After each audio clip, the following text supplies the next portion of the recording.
guys take out swords? And do you have 2 iron swords? Or metal swords? I do. Listen, because if you don't, I do. My house is filled with blades. Let me tell you, I'm a fan of blades. People are like, guns, and I'm like, no. There's literally a knife in every. Some of those knives aren't knives, they're swords. Are you sure? Positive. It's like, fuck, what the hell's that noise? That's 20, baby. That's the last time I'm going to see that today. Hey, everybody. Hi. How's it going, Tavern Goers? It's going. Welcome back. You guys do this, and like I appreciate the feedback, but you guys know you're not the Tavern Goers, right? The audience is the Tavern Goers. We are I'm the here staff. every 2 weeks. Look, Arguably, I am the most tavern we goer are of the tavern staff. goers. I'm not embodying disenfranchised drunk energy. I'm playing it they were wrong. Fair enough. Hey, Listen. everybody. If anybody goes to a tavern, it's Reyesk. Once again, welcome back to Torchlit Tavern. My name is Jameson Oxford. I am your game master. Today, we are a real play TTRPG mastermind podcast. Today, we're going to play the board game Mastermind. I don't know that one. Jeff, do you know Mastermind? No? Isn't that a trivia game? No, it's a I game prefer where Megamind myself. you line up colored things in like an order, and then you hide them from your friend, and then they have to guess what your order is, and you tell them when they're wrong, and they have so many guesses. It's basically Wordle. Ew. Sick. Colors. Better. Sick. See? Wordle ripped it off, so, you know. Fuck Wordle. That's because, fun fact, you can't copyright a rule set. True, which is why Suck we are it, playing wizards. a 5th edition D20 based tabletop RPG today, where we... I know of those. Sounds good. Once again, I'm your game master, Jameson Oxford, and playing with me today is... Fuck it. Jeff! Hi, everybody. You know me. Jeff I'm likes your, to play with me. He'll do it. That's right. I'll do it. Why not? I tried to yesterday, but you were busy. Anyways. I'm sorry. I am sorry. I am your Crestkin, but as you've recently found out, a bit more than that. And Rogue, that's a thing I do. He's on I Crestkin see. Plus. Find Crestkin me Plus there. Whitening. Ooh. Wow. Crestkin plus murder. Yeah, Tartar. definitely. Oh, so Tartar Control. Tartar risk control. Anyways, and at the table today with me. Hey, how's it going? I'm Ryan. Play D&D here sometimes, I guess. Or I play tabletop role-playing games at this table inside of this tavern. And sometimes, specifically this time, I play as a Warforged artificer named Nine and her 2 little buddies, 9.1 and 9.2. And as always, it's great to be here. And I would like to thank you all for coming, and Mitch too, I guess. Hey, yo, everybody, don't forget to like and subscribe. Wait. No, we don't do that here. Nope. Well, I mean, I Playing with wish they Ryan. would. Playing There's with should. Ryan today is me, Mitch. Uh. It's fun to play with Ryan. I love playing with Ryan. Playing with Ryan is some of the happiest tabletop gaming experiences I have. It's just so fulfilling to play with Ryan. Jeff and Jay are cool, I guess, too. I play with Eru, who hates Nine. Maybe? I don't know. In the most recently released episode, you kind of defended her. True. I feel like that's sort of in the past. Well, that was it. I was done. That was it. Who can Okay. say? All right. He said like and subscribe. We don't do that. You should do that. Please go find us on anything that we. Oh, I meant follow the us on. obnoxious YouTube guy version. Oh yeah, we will if that'll get us more. I mean, likes you and put this on subscribers. Should YouTube. we? Do we have we to are do on that? YouTube. You can feel free to go find us on YouTube. In fact, most recently, we should have just uploaded our newest No Dice on Besom. So if you go haven't check that seen out. it, you gotta go find it just to look at Jeff's goofy ass face. And for people like me and Ryan who had to look up what besom means because it sounds kind of dirty, it's don't like big it. eyes, small mouth, and I anime. don't like it. A anime style TTRPG. Which, Nothing you have yet said makes that sound less like porn. Yeah. Hey, Did we I didn't say choose it? the name. Was I gonna make it less porny? I don't know if that's in my wheelhouse. It's not. We might It's try it not. on our Twitch stream sometime, which we also do. Come check that out. We do a lot of stuff. The Twitch is kind of growing. We're just trying stuff out up there. And we got 3 TTRPG games that we play on that stream. Come check them out. They're every other Wednesday, every other Friday, And once a month, periodically, you'll have to follow us on Twitter or Twitch to find out more. Yeah, come check At us out. Torchlit Tavern. Yeah, look, just Google Torchlit Tavern. We're all over that. Not hard to find. It's good. Not It's hard to great find. If you know SEO. the Tell name. you. If you're listening Let me here, tell you know our it. SEO is top notch. I mean, we got to find ways to draw people who don't know our name to us, but that's your job, listener. Please, Please, Smiles? for the love of God, please.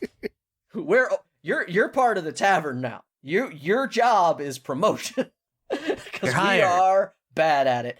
Anyway, Guys, what if we just go on one of those porn websites and just like do a D&D AMR and just offer D&D advice somewhere where it's completely unrelated?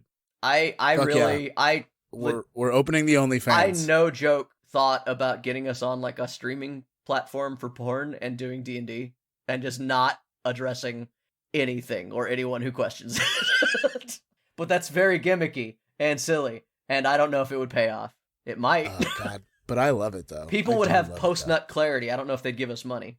that.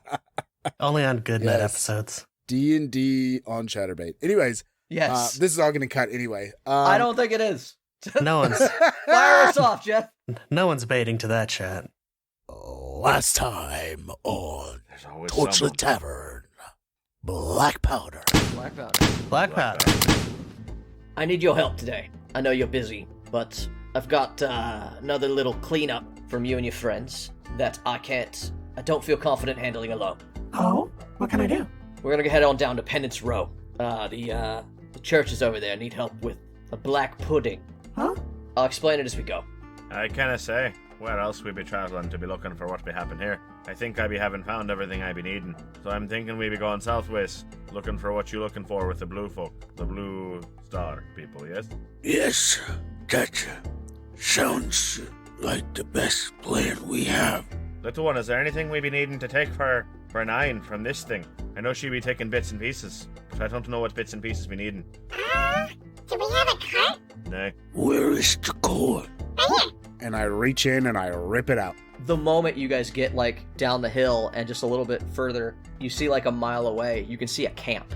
You see like a bunch of like tents and bivouacs, I guess would be like a good way to describe them. Like these sort of mobile, easy to collapse tents, like a mile in front of you. In a hiding very well, is they? They're hiding? But I think I will hide. And I start creeping into the tall grass with a 19 for stealth. Okay. Adaru, do you go? Daru follows quietly behind. Hello! Where's Eric? Eric? That's what I said. Where's Eric? Just stop! Stop fighting! I didn't start the fight. I just end him. You came here armed! I go everywhere armed. Leave him alone. You leave us alone! We were just passing through. You attacked us. It's the wilderness. I wasn't sneaking. I was just walking under my friend. Stop! Stop it! You shouldn't be attacking people if you're not prepared to fight. This is a fight you really wish to continue. There is no fight worth continuing unless you choose to remain violent. We've been polite, but now our friends are bleeding. Polite. You should work on your politeness. Then You come out here sneaking with your weapons on an innocent camp, and you expect us to show you hospitality. no. You could have come openly across the prairie that was a mile long, but no, you snuck in. Sure.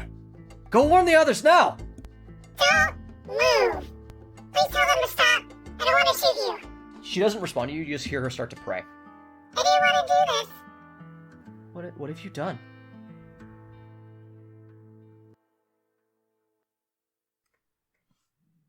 Nine.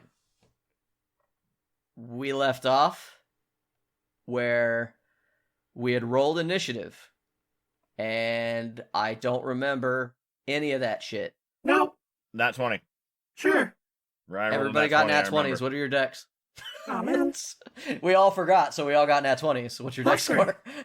You have a +3 dex? Yeah. Damn, 9? My I gotta be initiative able is to plus. shoot, bud. My That's initiative fair. is plus 3.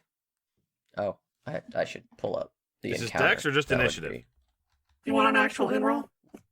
Why are you asking questions, Mitch? Are you going? Yeah, he rolled. Yeah, you said everyone. No. Yes, I gotta fight some hillbillies or whatever. Daru is teleported to Nine's location. Yeah, now I'm good to go. 9, what the fuck? I don't know. I'm not 9 right now. I don't know. All right, we good? Ryan doesn't know. Rolling initiative. That is a 13 plus 3. I'm gonna go watch YouTube videos. You let me know when I'm up. Yeah, man. All right, you rolled a 13, my guy. A 13 plus 3.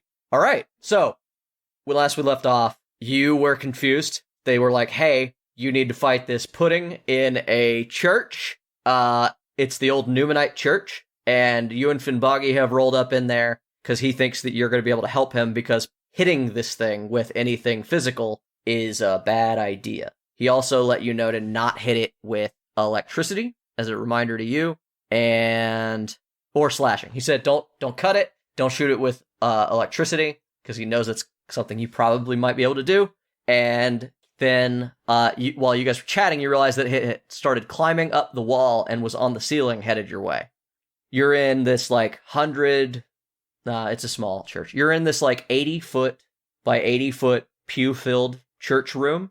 It's kind of shabby. Let me tell you, it's about to be pew-filled. All right, you guys gotta stop talking. It was good, though. Fuck. Yeah, god damn it. I thought about it. I considered it. It was relevant. And it's on the roof and it's heading your way. Initiative starts. You won initiative. Unless you listen to the last episode in which we rolled initiative and none of us made that note, so just forget that. Good job for remembering, though. Thanks, guys. Woo. Bye. Gold star for you. Are we just like, if we're in a church, Yeah. are we in like the middle row? Yes. You've Okay. come through the front door. It's a church. I shouldn't have to give you a map.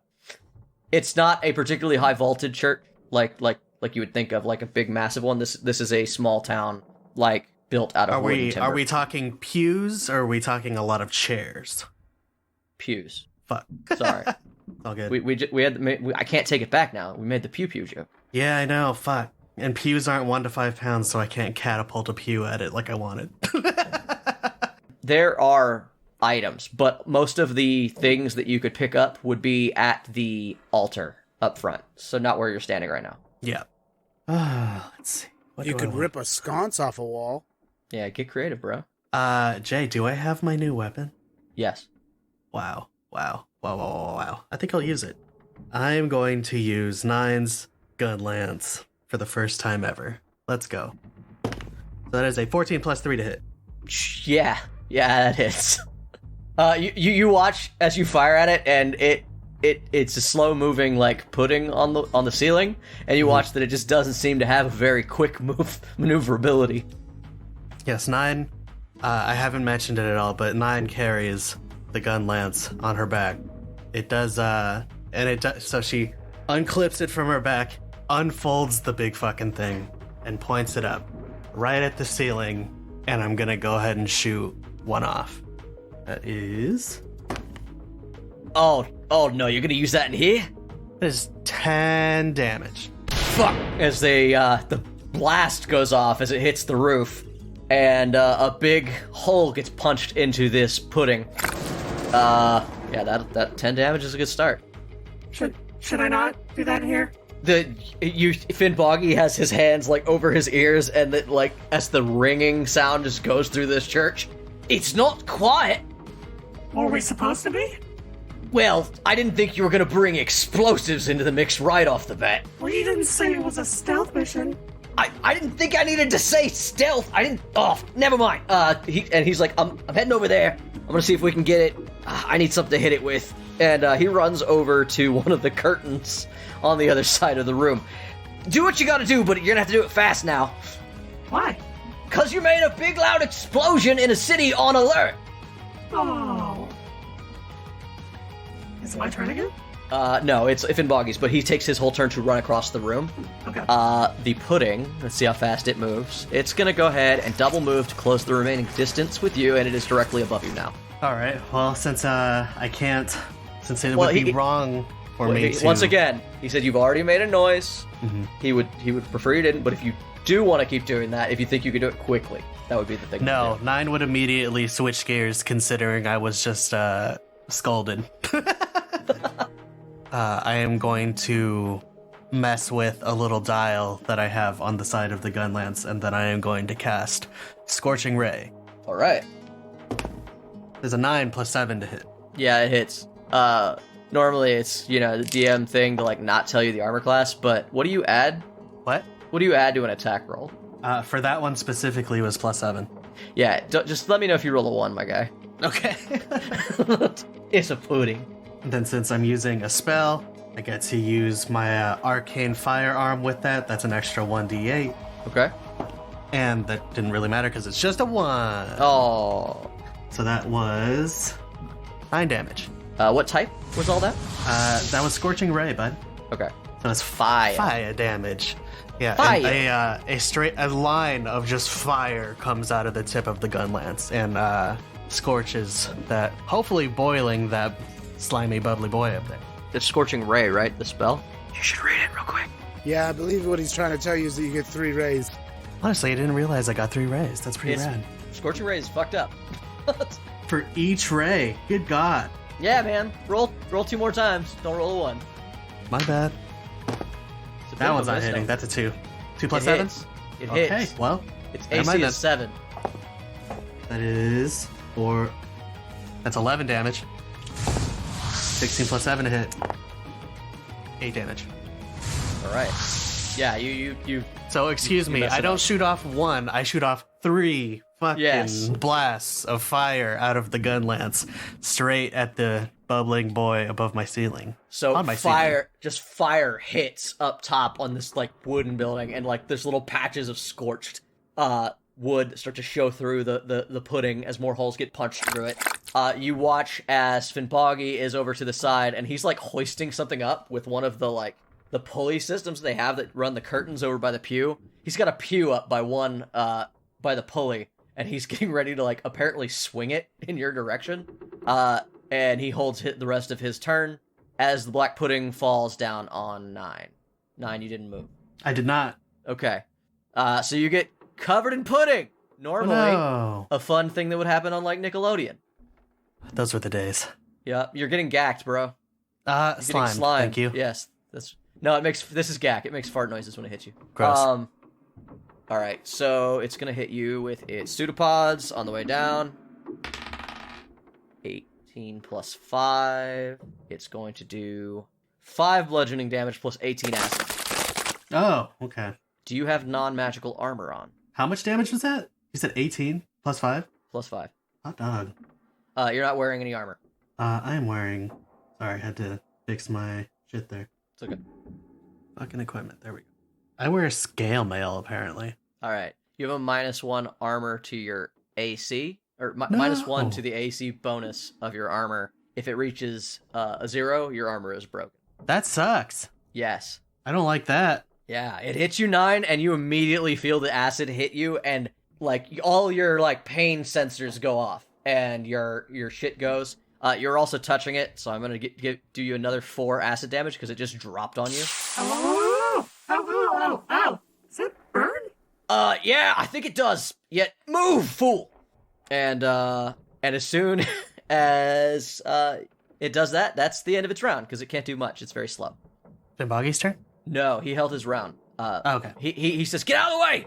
It's your turn. I move. I'm going to Okay. run back toward the door. Okay. It's still your turn. You can do your whole round or whatever. I will run back toward the door, and then I will turn around, and... is there anything around me? What do you want to be around you? I want This to is a catapult something theater at of it. the mind. I need something Yeah. that is 5 pounds, at least.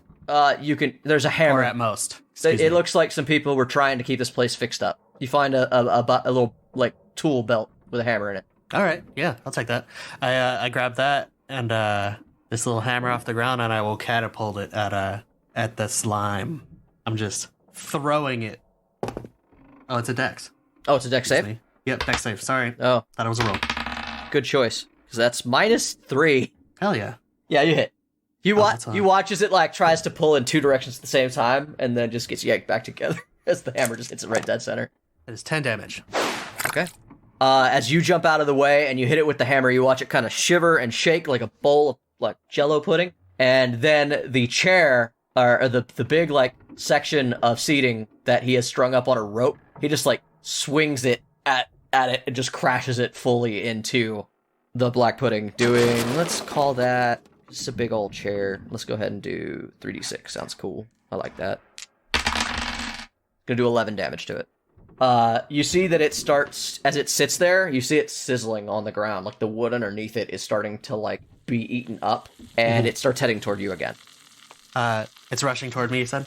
Yeah, rushing is a strong word for what this thing does, but Well, yes. it's coming toward me. Yes. How far away did you move? You just moved 30 feet away, right? Yeah. It's going to use all its actions to get to you. It's on you. You're actually going to take 4 more acid damage, because it can move. If it gets near you, it just goes into your space, and you take acid. As it puddles around your feet. So it's coming at me. I'm going to cast Thunderwave. I'm going to clap in front of me. Okay. As it comes to attack. Love it. What do I do for that? It's a con save. I knew it. Oh, fuck. That's a nat 20. Fuck. Whoa. Yeah. Never mind then. What does that do? So I clap, and as I try to clap, since he's already on me, I just end up clapping it, and it doesn't do anything because he's all slimy. Is it a complete resist, or... Oh, on a successful save, the creature takes half as much damage and isn't pushed. There you go. Okay. So he's not pushed back. Which is not ideal, but...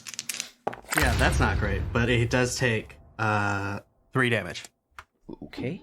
Well, I guess it Yeah. would be 4 because you guys round up. It did 7 total, but it's halved. Okay, we're gonna round up. Finnboggy looks at you from across the church. How are you doing over there? Do you look okay? I could use some help. Shit. So he runs over to the altar and he just picks up this big ol' like golden sun statue that's sitting there, and he picks it up and you can see it's heavy, and he just starts running toward you at half speed with it because it's so big. Looks like he's just planning on smushing the ooze with it. I will.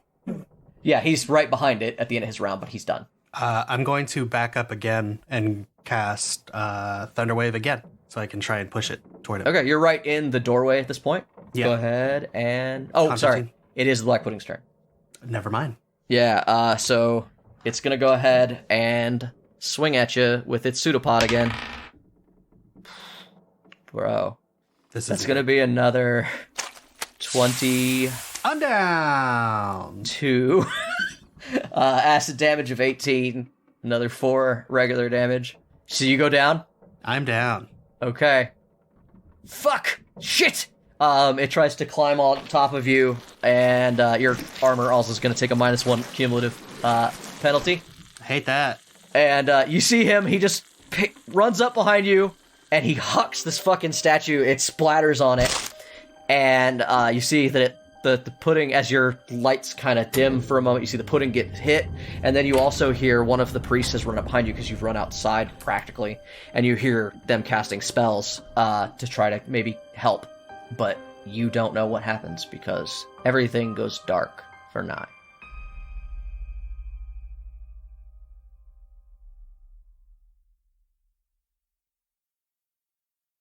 Hey guys, Hi. Mitch. You got a message, Mitch? Mitch! I got him. I killed 9, so it's your turn. Fuck you. I wanted to kill 9. Yeah, he downed me. I downed him. It's your turn. 14. What?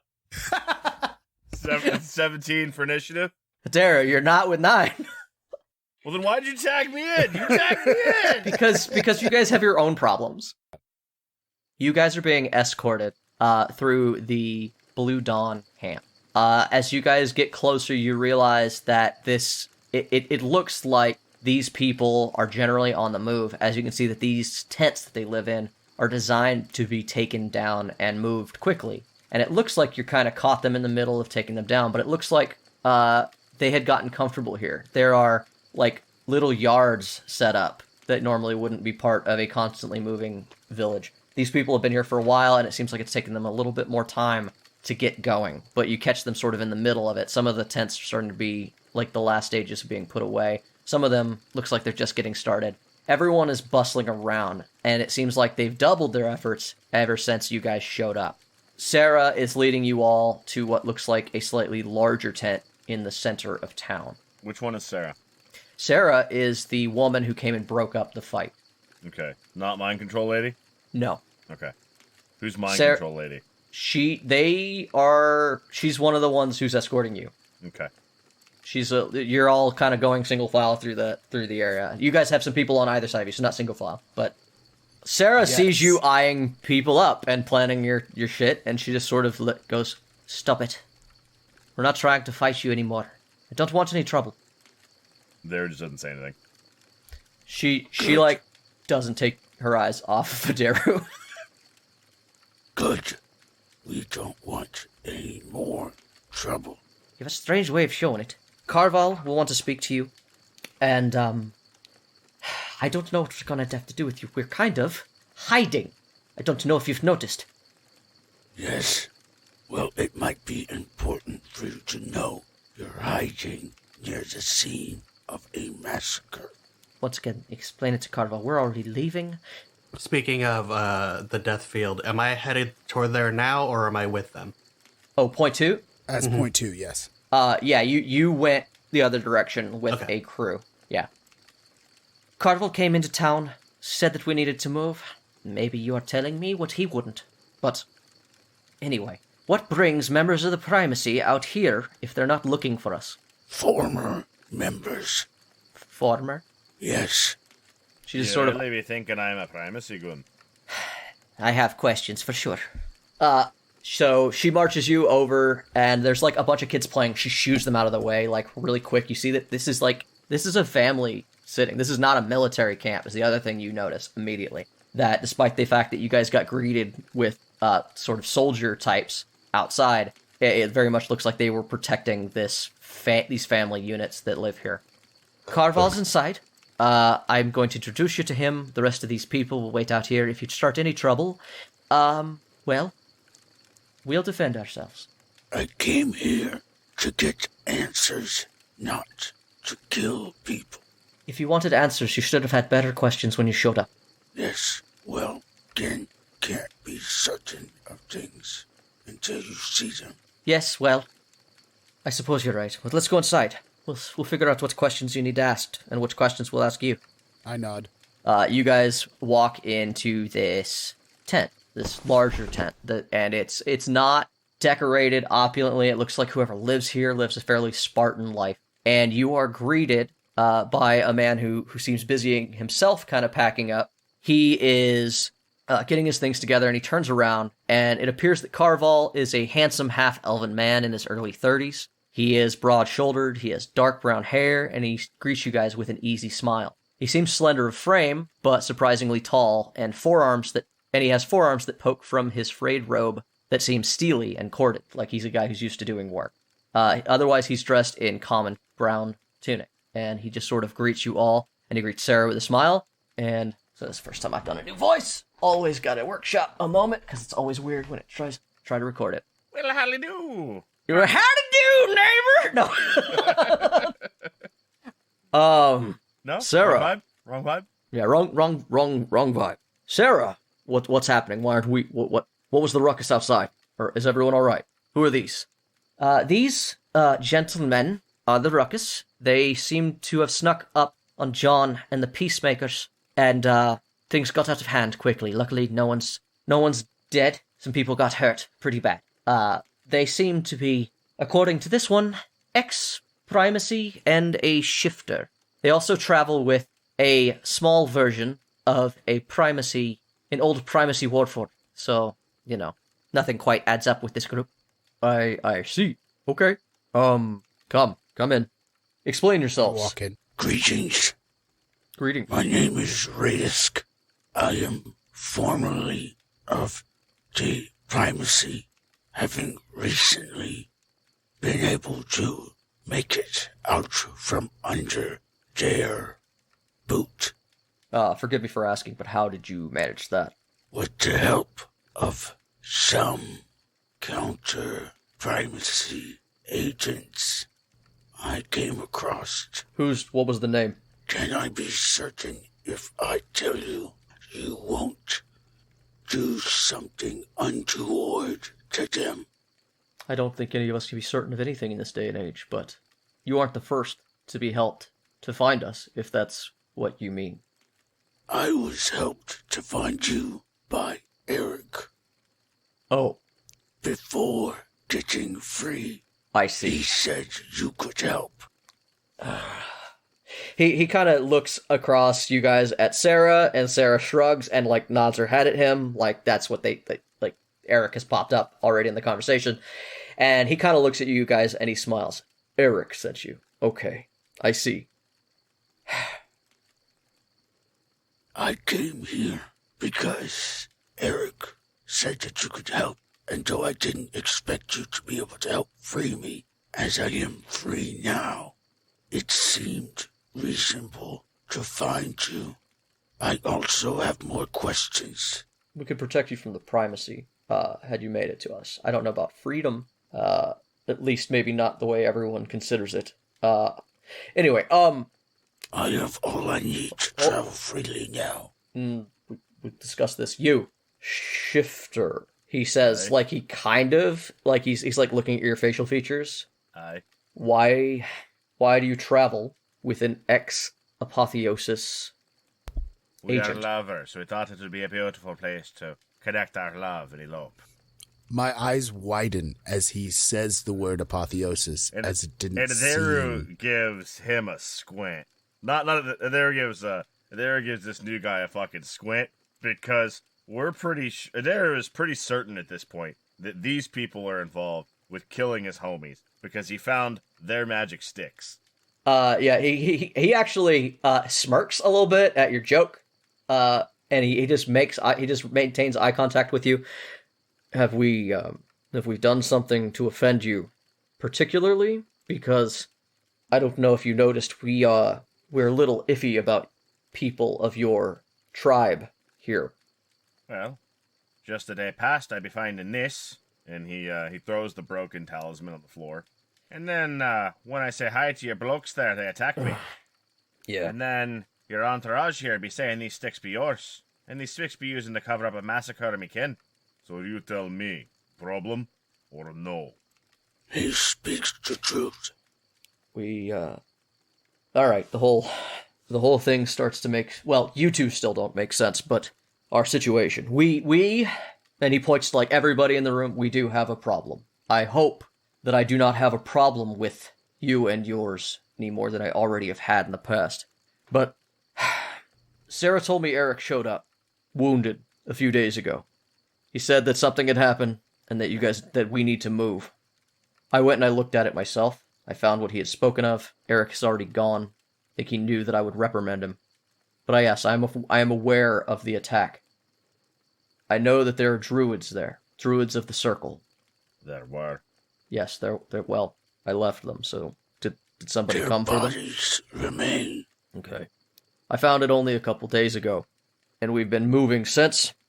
You caught us on our last day. Eric seems to have blown up our location a little bit. Suffice it to say, I had nothing to do with that massacre. And he looks at Adaru. From the moment he said the word apotheosis, a full body spiral pattern has begun to appear on Reyesk's skin. And with his shirt off, you can see it starting in his chest and radiating out and moving. So he's looking at both of you, and he's like, once again, he states, we had nothing to do with that. Eric apparently was part of some sort of fight. Got hurt, came here, warned everyone, and left. That's all that I know about it. I don't trust shifters because they tend to attack innocent people, and thus I hide from them in particular. It is hard to hide in their woods without some magic help. The privacy is easy enough. We just stay away from the roads. And he glares at Reyesk a little bit. And we try to make sure that we don't get found by agents of their military. A fair way to avoid confrontation with them.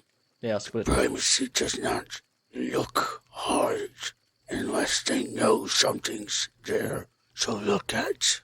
yes, hence why we're moving, because apparently there's something here to look at. The both of you, I apologize for this miscommunication. It's obvious you didn't mean us any harm. As you can tell, we are on edge as well. You are welcome here, for the short time we remain. And then the next question is if you're staying with us. And why would I be doing that? We will not be staying for long. Well, This was a trip to tie up some loose ends. look, We must, unfortunately, return to Santos. alright, then we're going to have to discuss something, because it is my job, as the leader of these people, to make sure that they stay safe. I Yes. do not wish a fight. I do not want to be your enemy. But how do I let the two of you go? It's very simple. You don't be between me and the exit. Your bravado is understandable, and I think you miscommunicate the fact that we do not wish to commit violence with the fact that we are capable of it. But I'm not threatening you. I'm just asking you, how do I trust that I can let you both leave? You said yourself you're leaving. What would we do? Tell someone where you was? Cover your tracks. Don't be worrying about it. Once you're gone, all we can do is express that we saw you once. Give up some names that won't matter. And if you wish a greater showing of trust, then I will give you one. Information you don't need. May I ask? And I shouldn't tell you. May I ask why you are in such a hurry to leave? Let's take the ugliness off the table. You want to escape the primacy, yes? Yes, I have someone I'd like you to meet later. He's a Crestkin. He's been with us for quite some time. Maybe he can convince you to stay. I would greatly enjoy having a conversation with him. Really, because you sound so angry about it. This is what the primacy made of me.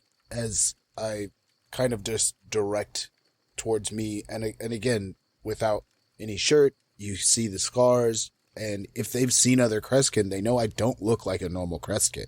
Not just the forearms, but many other reasons. Yeah. He kind of looks at you. He's like, I don't know that I'm. If you seem odd, I only have met one or two other. I don't know if there's a standard form for you. I understand the one who travels with us also is scarred in ways that it might be the Apotheosis' fault. So I say, I would gladly leave the primacy and never return, but part of the group that helped me achieve my freedom remains in Santos, and I cannot leave them behind. You guys come from Santitas. Yes, And how do you know Eric? he was with the platoon we were with before we went to Santitas. All right. You've caught us in a bit of a busy time. I have only a few questions for you. I have nothing but answers. That's my job here. My name is Carval. I don't know if I had the chance. I am the, I guess, leader of the Cult of the Blue Dawn, as we are spoken of. We like to call it the Blue Light here. I am Reyesk, formerly of the Apotheosis and the Primacy. What they made me and what they made me do, I couldn't even properly express.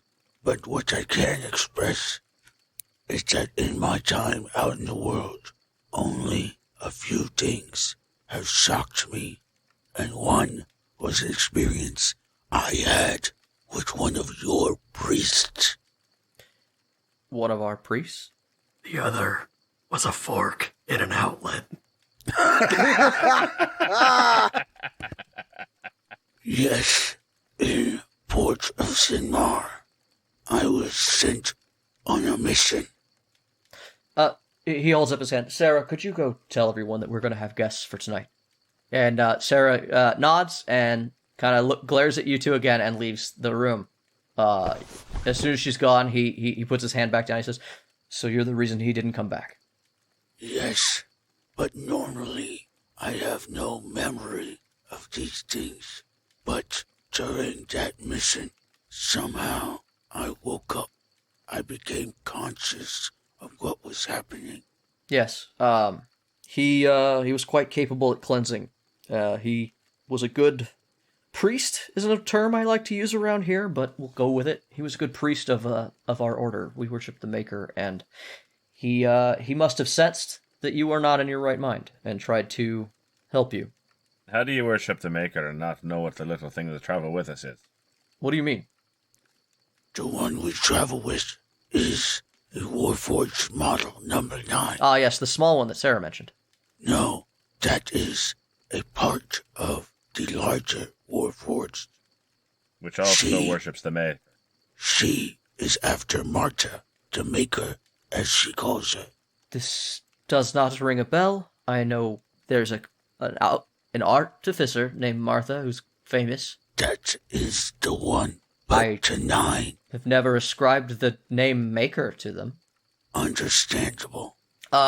This seems either coincidental or maybe not. Make yourselves comfortable. You're not going to leave tonight. I am asking you to stay until we leave at the minimum. And maybe by that time I can convince you of a better way for all of us. In the meantime, let's not have the unfortunate circumstances and our upbringings from the primacy drive us to do something terrible. I do not wish to do anything terrible at this time. Then don't. Why is it That your is, wishes? of course, the You're in plan. control of your actions, are you not? Yes, this is my point. Then do what you want. You are infuriating to talk to, Sometimes. and I hate talking, so it makes it worse. I want nothing from this place but to leave. Then why did you come with him to find us? I told you, honeymoon, with my dear sweet lover here. I am accompanying a friend, for support and safety. And I was in the first errand, investigating the slaughter so conveniently placed near your people. This errand was an extra of convenience. Your people seek out violence, and they will find it. I have a question now. Yes? If Eric came and was a part of that battle, did he not explain how it happened? If you told anyone, it would have been Sarah and Thermion. They kind of run things while I'm away. I am recently back from a mission myself. I returned just the other day, and he was already gone. He had moved on. It seems to me you both missed him by a matter of a day or two. Then we will talk to Jim about potential answers to that query. Sure. Yeah, stay with us. It's late. We are going to be packing up and ideally gone tomorrow as soon as we can. Stay with us. Learn from us. We are dedicated to peace, friendship, and understanding. They are pillars of our whole belief. Hopefully we can give you any one of those three, if not all. Peace, for many years, has seemed but a sweet dream for the innocent and idiots. It is a strange thing, peace. Everyone wants it, yet no one is willing to do what is required to get it. And that is When simply... you do, you be when called you- a monster. Yes. That's not what I meant. Because there are two ways. You can either destroy those fighting you and wait for the next one to show up, or you can not fight back. You'll forgive. That's my whole life. That has meant that. That is because the world is filled with those who do not want peace. They want domination. And those are the hardest ones that we fight. But we can't fight them with violence. Anyway, it's a whole sermon. I'll do one last of those before we leave. Please come watch. In the meantime, I'm going to let everyone know that you are friends.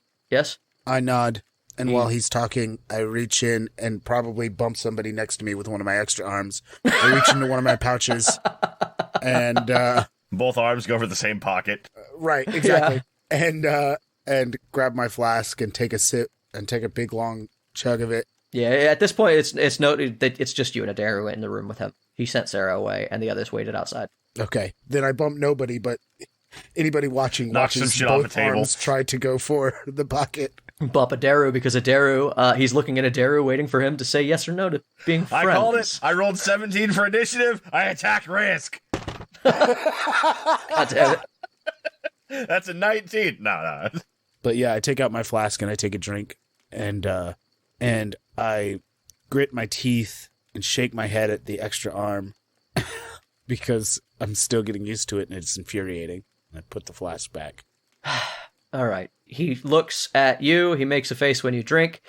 Like, I see. And then he stares at Adaru, waiting for a response to whether or not you're friends. I ain't here to cause trouble. That is good enough. Excuse me while I go tell everyone that you will be staying with us. Good news. We have to eat a lot of the perishable food before we get on the road. There will likely be a feast. You don't smoke it? Huh? Well, we smoke if we can, but we had no time. Also, smoke. We're hiding. Yes. Reyesk makes like a face that basically goes, oh, well, yeah. I will have to have someone keeping an eye on you the whole time, but I do not wish you to feel like we are keeping you against your will. Like I said, I only request that you stay here till tomorrow. In the meantime, you have free reign to walk amongst the people, provided you show them no ill will. I nod and then say, These extra appendages are new, so you may forgive any accidents that occur with them. Do they grab people? Hopefully not. Well, we'll mention to give you space. In the meantime, welcome to the blue light. I nod. He goes outside, and he just kind of gathers everybody up, and he gives a quick speech telling everyone that you guys are guests, to give you guys some space as you acclimate to everyone, and to treat you with the same respect that they treat everyone else. And then he says, now, if you excuse me, I have much to do. I have to get ready for one last sermon. And, like I said, Thermion might be able to answer questions about Eric. I know they were close. Also, Sarah runs things while I'm away. And your friend, who you may know as a fellow Kreskin that lives with us, is named Baytok. You can usually find him down by the stream fishing. Cannibal. I nod. And when he leaves us alone, as we walk out into the people, I reach over my shoulder and rub my shoulders in the spot where the second set of shoulders are. And I kind of wince, and I reach into my pack, and I pull out what is my last locust powder, and I kind of look at it for a little while. Are you sure? You seem in like a place you're not needing it. After all that activity, I'm in a great deal of pain. The drink is not helping. Do what you will, but just know if you use it, don't know how many days before we're able to be getting you another. You came to these people for help, yes? Maybe they can help. I'll wait until I speak to this Baytok. And Adaru swipes his line and shoots it back. And dies! Because he's not biocompatible. Yeah. Has never done hard drugs has never done the dosage that Reyesk does on the regular. Goes into full-on anaphylaxis and dies on the spot. Reyesk, as you step out and you put your stuff away, your new Yoon phone gives a little buzz and a chime. Doo-ba-doo! Hi. Welcome to Nine Phone. Here's a commercial for one of the many products you can find through the Nine Phone right now. Beep.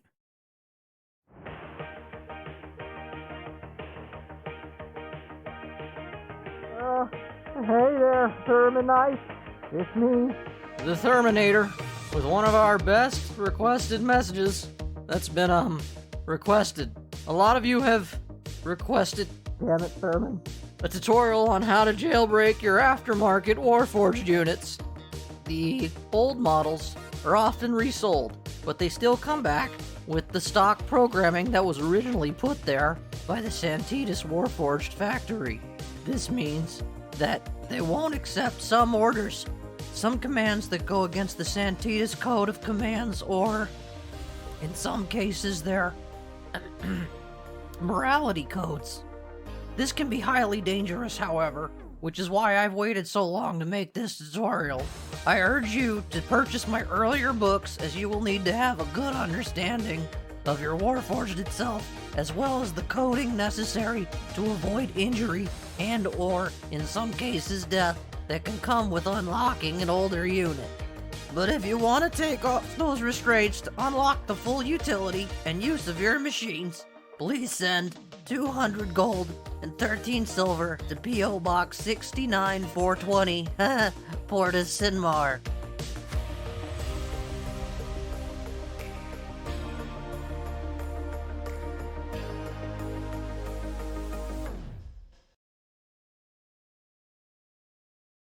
Nine.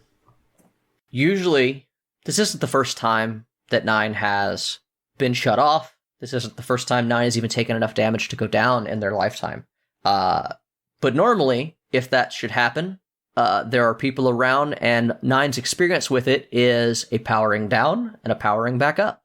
Almost like they went to sleep, or did a reboot, or any of the number of times that Martha has updated you with new settings. It's not usually a big deal. There's no concept of how much time has gone by. You have been turned off before. Usually it entails a simple blink to black, followed by the lights coming quickly back on, as if you've teleported through time. But how does it normally feel to 9 when they are turned off? How does it normally feel? Yeah. Like, what, does 9 have does 9 think anything about it, or? No. Being turned off every now and then, for like updates and stuff, it's a routine. It's not normal. So it's just part of what 9 considers to be normal life. Every now and then I get turned off, turned back on, and things are typically slightly different in some way or another, but that's just because that's the nature of it. All right, roll that first save. Is a 13. All right. So your lights sort of flicker back on, and you realize what's happening. They're shouting. Finnboggy and the priest are hitting it with a few spells. Finnboggy is once again just trying to throw shit on it. He's like, I don't know what to do. I don't want to get close to it because I just watched it absolutely fuck up a big metal robot. But it seems like they're winning. Go ahead and roll me that second save as you kind of come back to yourself a little bit. That's a 6. Another splash from it hits you in the leg, and this time it gets something vital as an oil starts to spill out of your thigh. Your vision sensors again fade to black. I don't have to fucking waste any time because you're the only PC here. Let's roll another death save. That's a 2. The darkness around you disperses, and you feel like you are surrounded by a soft gray light. 9, you've never felt this before. As though all the color has been sifted out of the world.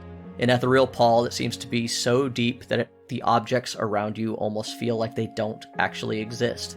You've never seen this before, this gray plane of existence, but it feels comfortable, like you could choose to stay. I don't think I want to, though. Alright, you're all alone. It would be unfair. I'm going to have you go ahead and roll a save. I feel currently above board, 9 would not be aware, but they are currently yelling and arguing with each other about whether or not you can be healed. That's fair. 18. That's two for 2, my guy. I know, that's really... I don't like that. You got any more, or is it just another roll? No, I have nothing else. This is the moment where 9 chooses to stay or go. That's a 12. Your lights kick back on suddenly, and all the sensory information comes back. Your ears are filled with Finnboggy. Just fucking try it, all right? It's a helpful thing. The robot. You wanted to talk to it. Try healing. Oh, thank God, it came back on. What am I trying?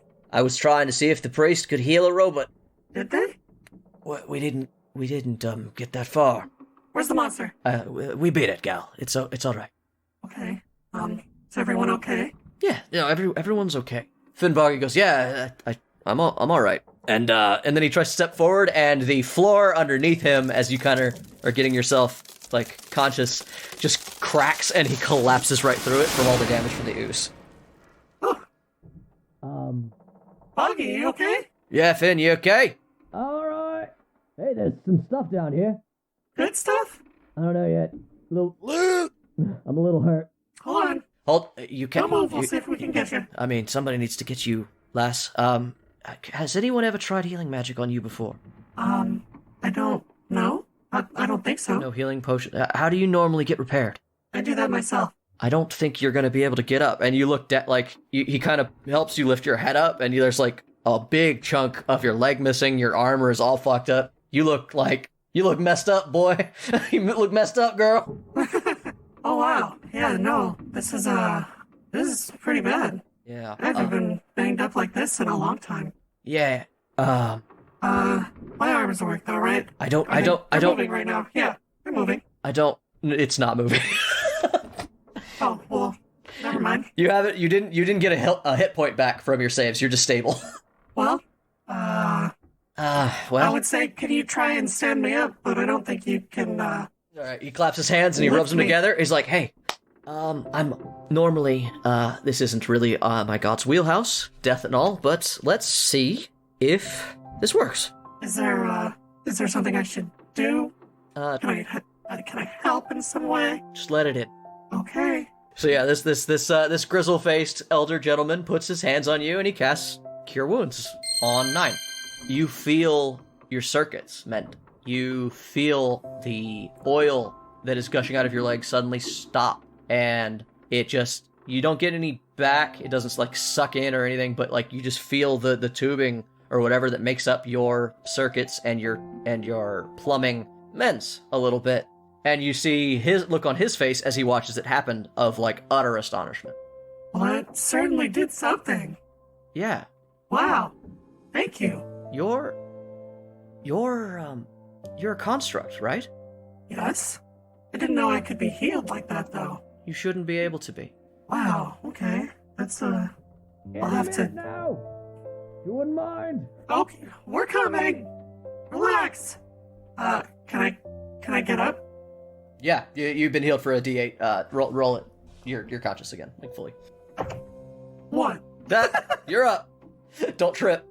All right, so yeah, I'm going to stand up. I'm going to go ahead and my arm that wasn't moving, I'm going to go ahead and put that back in the socket there, and I'll look down in the hole to see how far down Finnboggy fell. Yeah, you investigate that hole. Thanks, you're so much helpful. You look down in the hole, you see Finnboggy's like brushing himself off and like trying to stretch out his leg, which apparently he fell on. And it looks like he fell into what looks like a secret basement underneath this church. You alright? Hey, I've had worse. Yeah, I don't know if you want to come down this way if we could find a way. Hold on. Give me a light, actually. I'll see if I can find a way. This probably isn't the way they usually got in. Okay, hold on. For a quick reminder, what church are they in? The Temple of Newman. With no priest in it.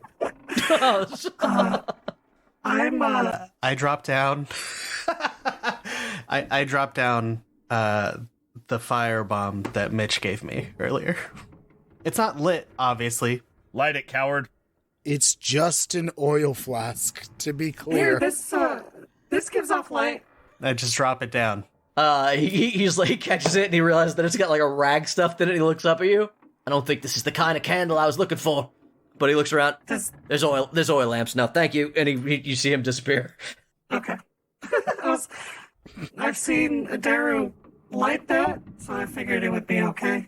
Yeah, so you see some lights flicker on, and then you hear, all right, 1 sec, and then you see from underneath a carpet in the back corner of the room, you see something like trying to like lift up this carpet, and then finally he pushes the whole thing, carpet and all, and this trap door just gets found underneath this carpet. Oh, perfect. You alright? Yeah. How's your leg? No, are you alright?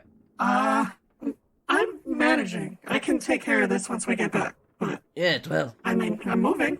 He was, I'm sorry, I don't even know your name. You can call me, Atos. Brother Atos. Thank you, Brother Atos. Really, thank you. But yeah, Brother Atos here, he was able to actually heal me with magic. Oh, okay. Yeah, weird, huh? Yep. Hey, found some cool shit. You wanna see it? Yeah, sure. What's there?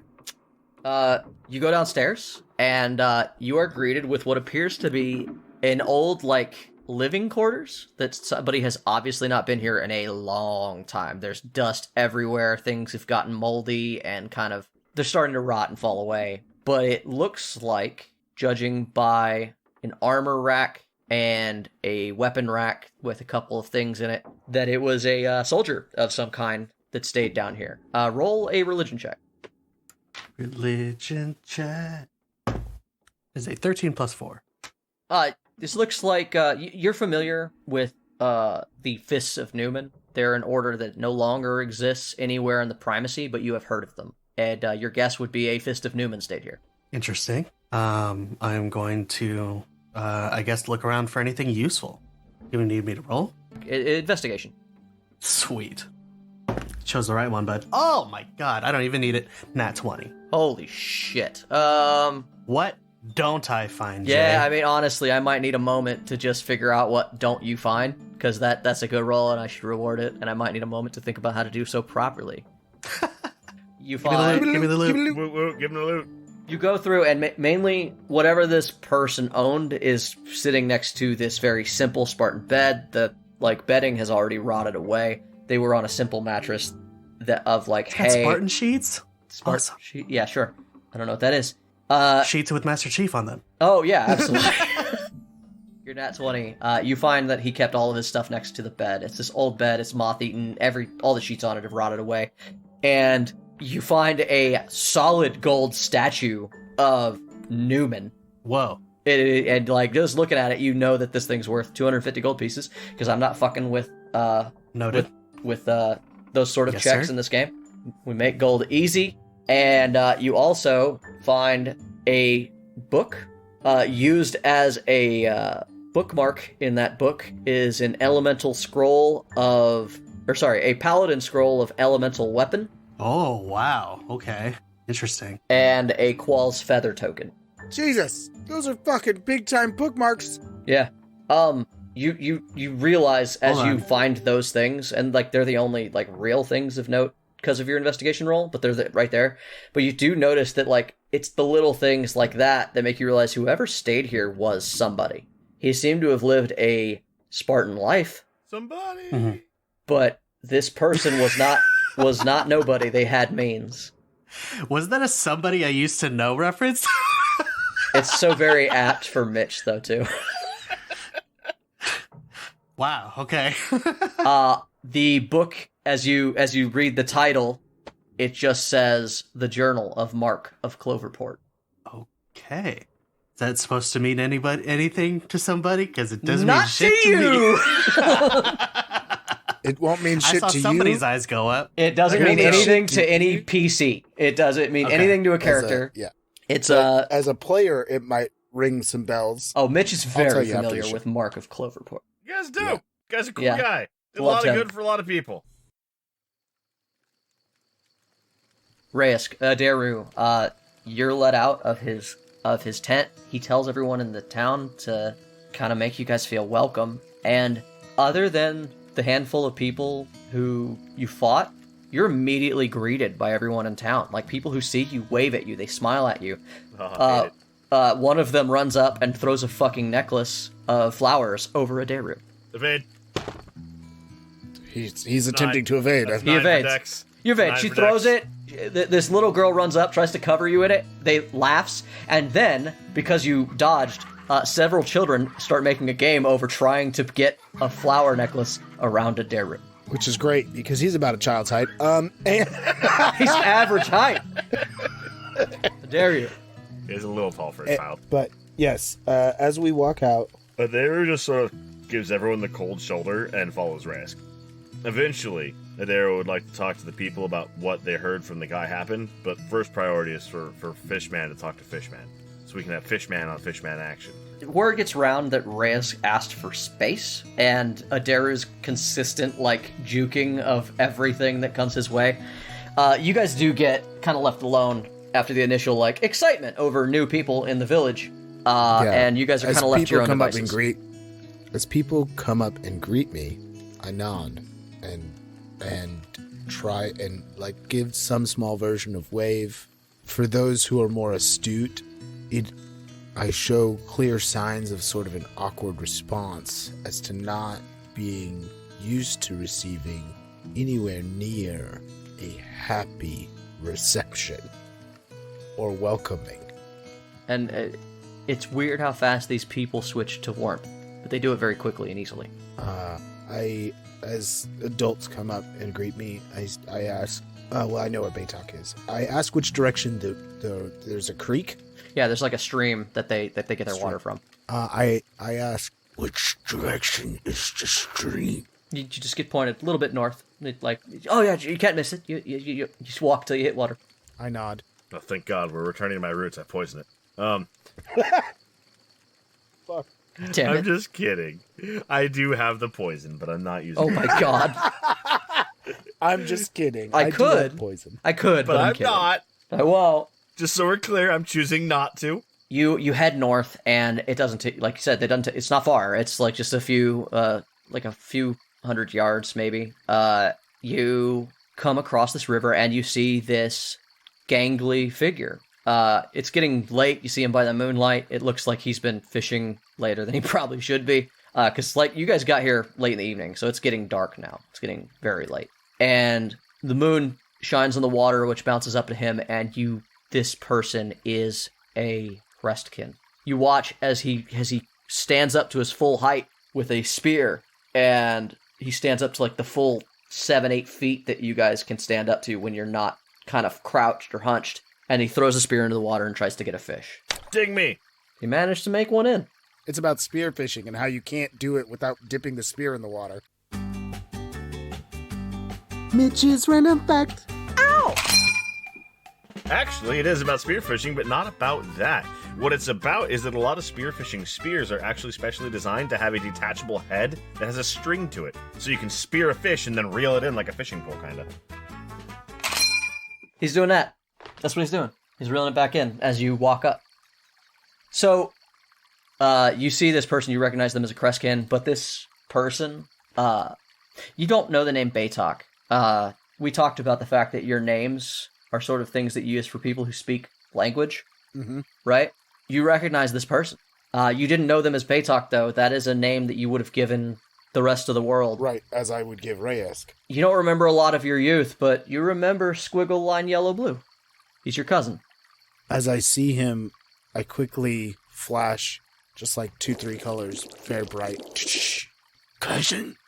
You see, like, the flash kind of, like, he kind of looks at it, like the color change at the corner of his eye, but it's like something he's not looked for in a long time. But when you say it out loud, he turns to you fully, and he just drops the spear on the ground with the fish still caught on it, and he looks at you, and I ask you now, what was Reyesk's name in Crestkin? In Crestkin? It's three flashes, 3 long flashes, and 3 fast flashes again. SOS. Yes, that's it. You've gotten it. It's SOS is my name. I think it would be like a circle made of 8 figure 8s. Let's say 6 of them. That feels right. So it is a series of 8 figure 8s in the shape of a circle.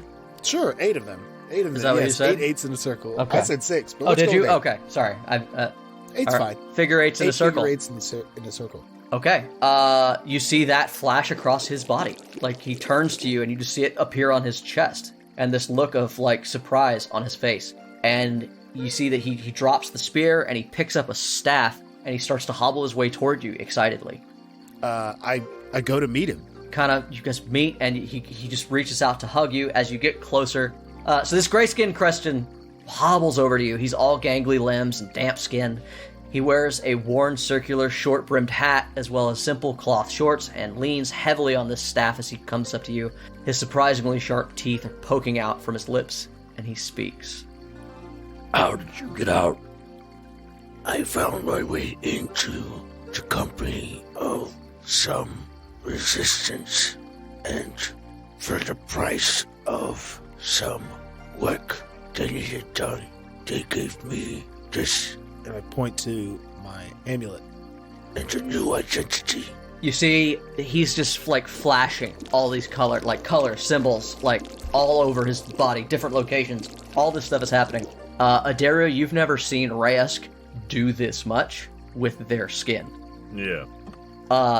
Reyesk, this is an older cousin of yours. You remember him from the few times you've met. You weren't close, but he is extended family.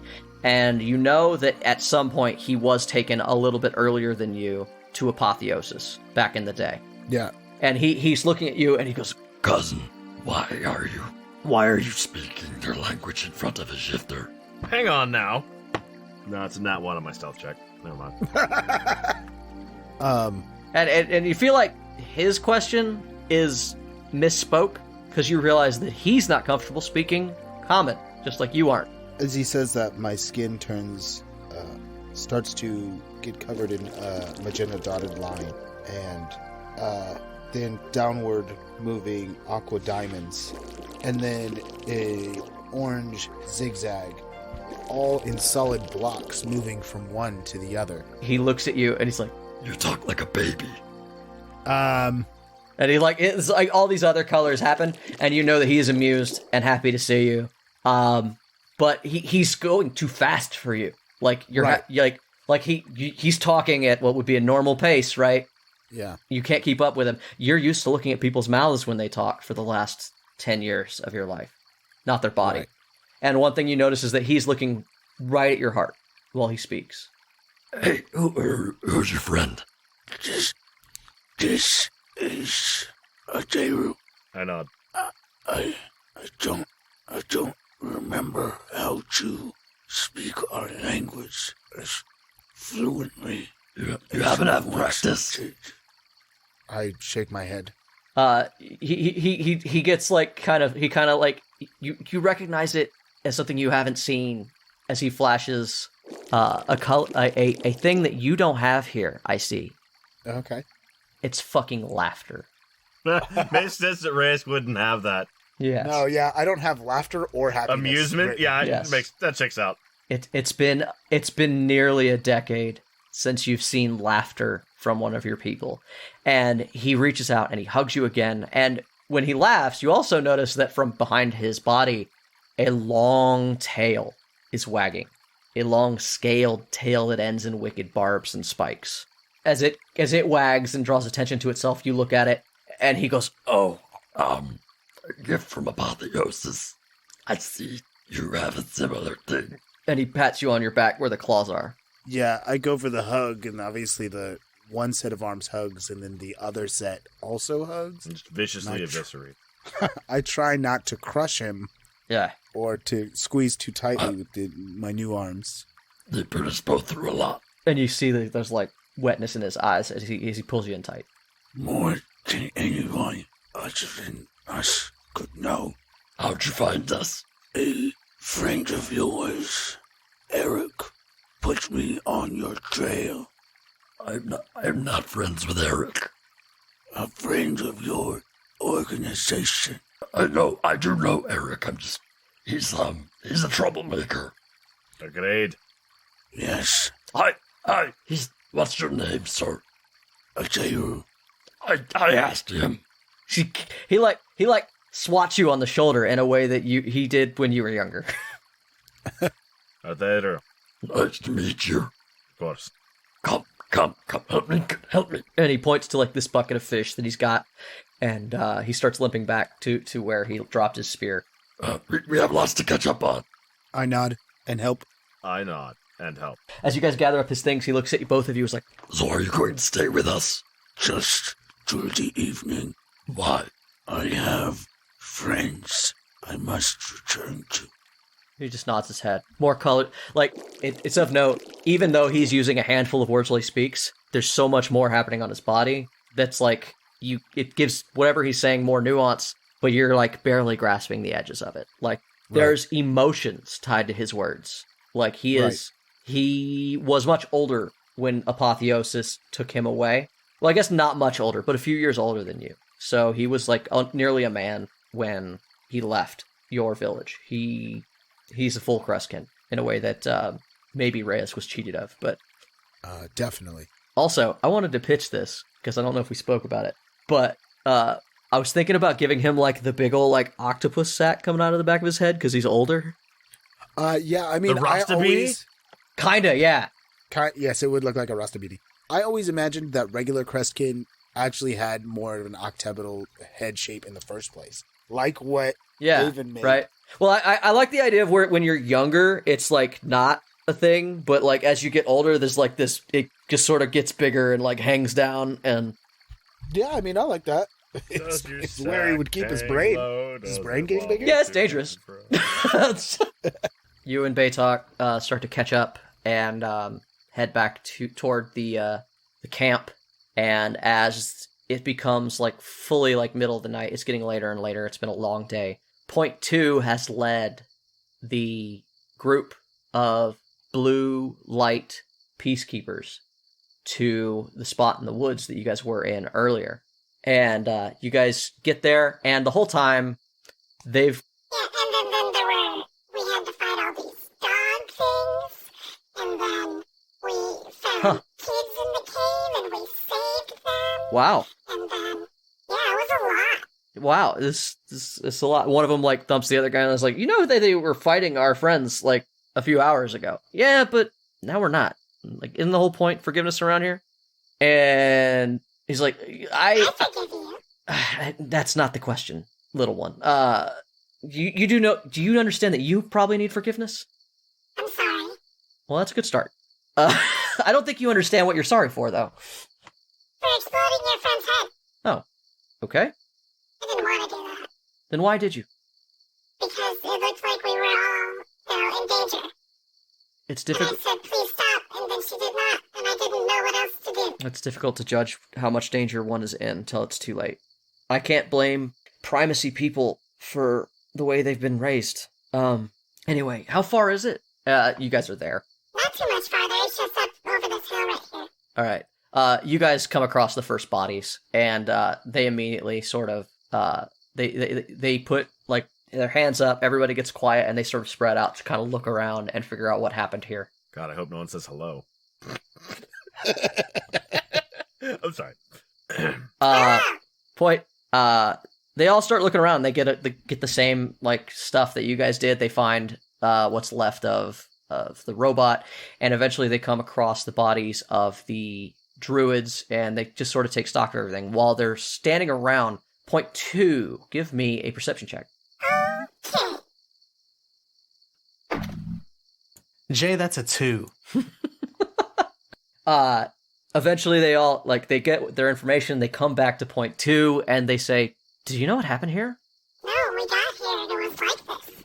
That's why we were so on edge when we met you. This isn't good. We need to tell Carval right away. Maybe he already knows. He was making us move. If he knows, why didn't he tell us that something this bad had happened? I need point 2 to roll a dexterity save. As a huge blast of hurricane winds whips through the trees and hits everyone in this little cluster. That is a 16 plus 2. All right. Point 2, you're picked up by the winds and thrown into a bush. You watch as these peacekeepers are all picked up, slammed into the ground by these gale force winds. You watch them scatter and get blasted away. Some of them are very quick because they are monks by build. And you watch them sort of, come back to their feet. One of them lands near you, and from the woods march a handful of shifters being led by a man in furs from head to toe. A tall, looks like he may be elven or half elven, and his voice says, finish these off. Find who did this. You see one of the peacemakers looks over you at point 2 and just goes, because you're both like low in the grass now. I do it back to him. You see the peacemakers run forward. They start to engage with the shifter military. What's the root? Shifter Mess. They engage with the shifter mess. The shifter mess, yeah. They engage with this pack of shifters, and you watch as they immediately start getting hit by this druid who taps his staff, and sections of earth get lifted, throwing these people off their balance so that the shifters can tackle them to the ground and do their violence to them. The one you've been talking to, who's been friendly, looks to you, and he just quietly he puts fingers on his palm and runs and points back to the town. Point 2 nods very quickly, but before she does, she's gonna close her eyes real tight and thinks a message to Reyesk's 9 phone. You hooked them up, huh? I did. They are okay. I allowed that. I sure did. You sure did. I'll teach you to say yes. Reyesk, your day has changed. It went from weird to unsettling to violent, and now you're being reunited with a family member, and it seems like maybe... It's potentially the best day that Reyesk has had in so long he couldn't possibly remember. And that's when your phone lights up, flies out, and dings. Doo-ba-doo! And on it is a message from Point 2. We're under attack! My eyes go wide as I look at the leadership here. Your friends are in trouble.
Hey Tavern Goers! Thanks again for listening to Torchlit Tavern.